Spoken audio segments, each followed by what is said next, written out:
3rd of December, 1917. Across the world, the Battle of Cambrai raged on.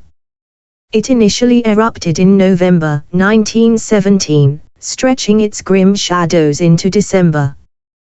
The sheer devastation was heartbreaking, an endless cycle of sacrifice that seemed to have no end in sight. It was nearly impossible to fathom the suffering the soldiers endured amidst the chaos of war. The lack of medical supplies and vaccines only deepened my sorrow.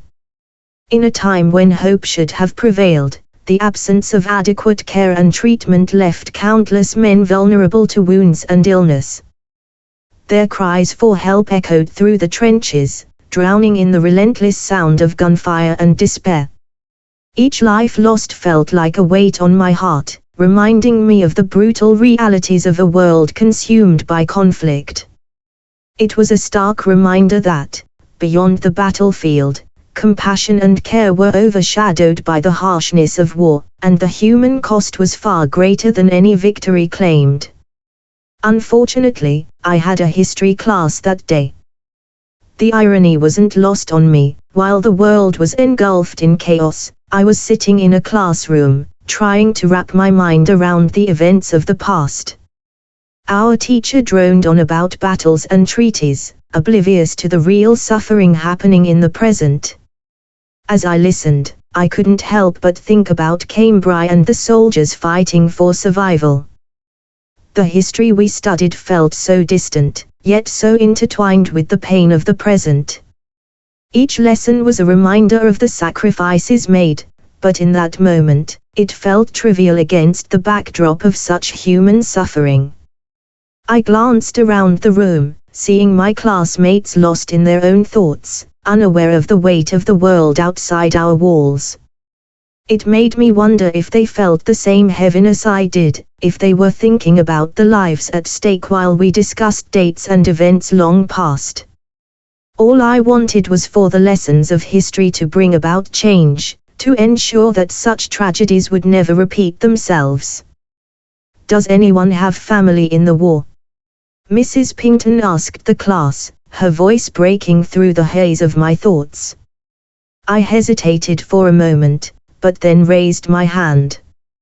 Carson had enlisted in the military, and though the reality of his situation weighed heavily on my heart, I felt compelled to acknowledge it.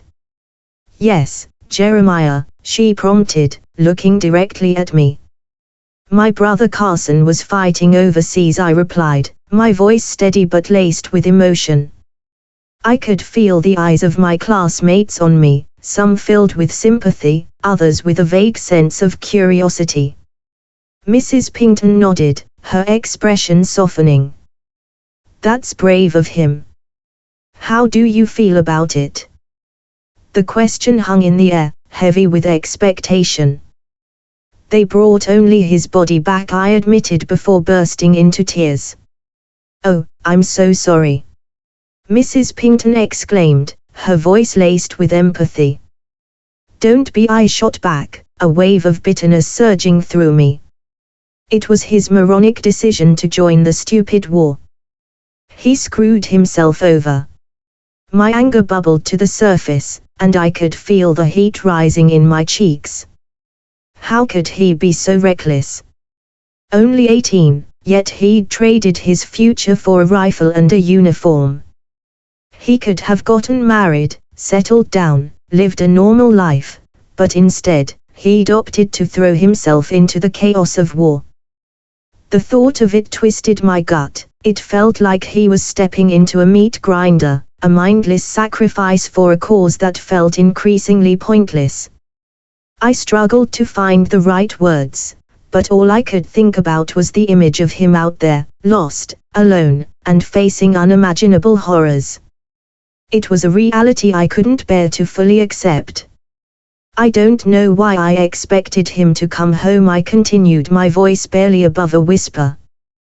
"But I did." Mrs. Pington nodded, her gaze understanding. "It's natural to hope for the best, even in the worst circumstances," she said gently. "But it's also okay to feel angry and scared. Those feelings matter." I appreciated her attempt to comfort me, but the anger still coursed through me. How could they send kids to fight their wars while the rest of us sat in classrooms, oblivious to the devastation? I clenched my fists, a mixture of frustration and sadness swirling within me. The world outside felt so distant and brutal, and all I wanted was for things to be different. Michael Weinstock leaned back in his chair, smirking as if he was already prepared to show off. The Battle of the Somme, he started with a cocky tone, was one of the bloodiest battles in World War I, fought in 1916. Over 1 million casualties. It was, like, a total disaster for both sides. A lot of men died for almost nothing. I rolled my eyes at his tone, but I couldn't deny the weight of what he was saying. The Somme had been a nightmare, soldiers thrown into the jaws of death, with hardly any ground gained in the end. I hated how he said it, like it was some trivia fact he memorized for a quiz and not one of the most brutal losses of human life in modern history. Mrs. Pinkton nodded, though her expression showed a hint of disapproval at Michael's lack of sensitivity. That's correct, Michael.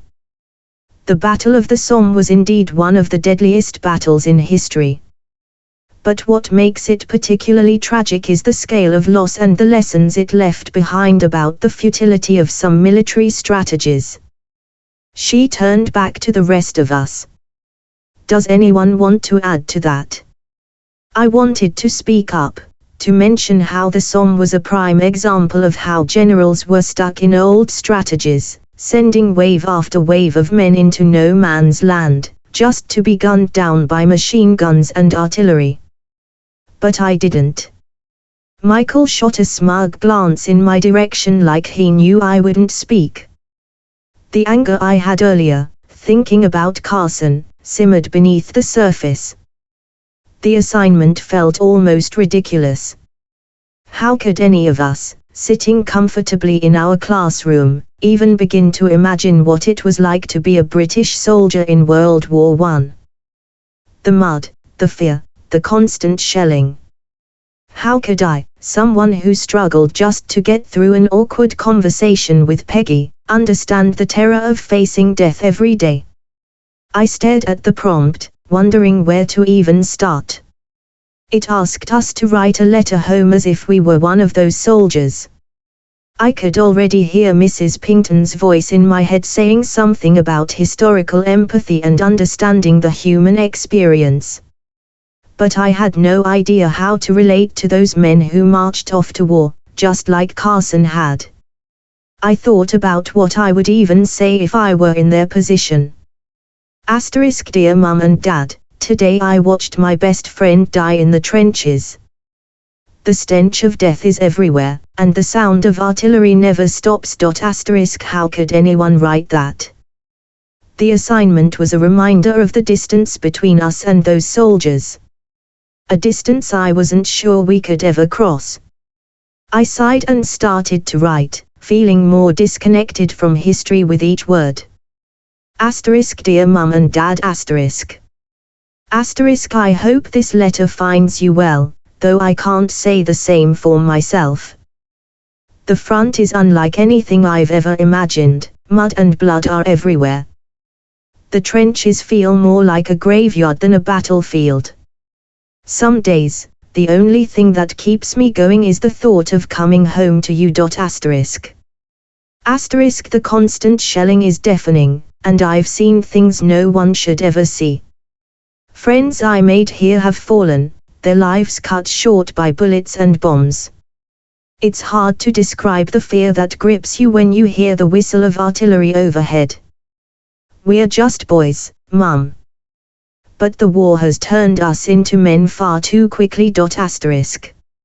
I dream of home every night. I dream of sitting by the fire with you and Dad, laughing, eating a proper meal.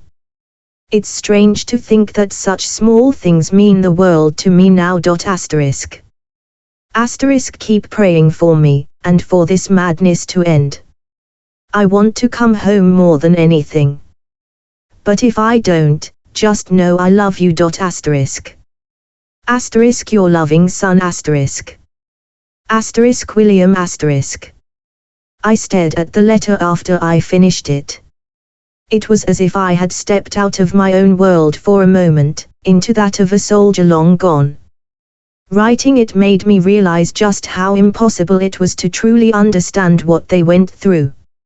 Still, it felt like I had given it my best, even if the reality was something I could never fully grasp. Exhausted from pouring all my energy into the assignment, I collapsed onto my bed. The class weighed heavily on me, but not as much as the bully who made it unbearable. He was a total jerk, and I couldn't help but fantasize about knocking him flat on his back, giving him a taste of his own medicine. My mother came into the room and suggested I sit in a chair to finish up my other assignments. There was only one left, and it was for biology. We had to write about Gregor Mendel and his discoveries with Punnett squares. I almost drifted off while working on it, but in a moment of desperation, I slapped myself awake. To my surprise, it actually worked. Next, I had to describe who Mendel was, and here is what I wrote. Asterisk Gregor Mendel was an Austrian monk and scientist who is often referred to as the father of genetics. In the mid-1800s, Mendel conducted groundbreaking experiments with pea plants in the garden of his monastery. Through his work, he discovered the fundamental principles of heredity, which laid the foundation for the field of genetics. Mendel's most important findings involved how traits are passed from parents to offspring. By studying pea plants' different traits, such as flower color, seed shape, and pod color, he discovered that inheritance follows specific patterns. He proposed the existence of dominant and recessive traits and formulated the laws of inheritance, the law of segregation and the law of independent assortment.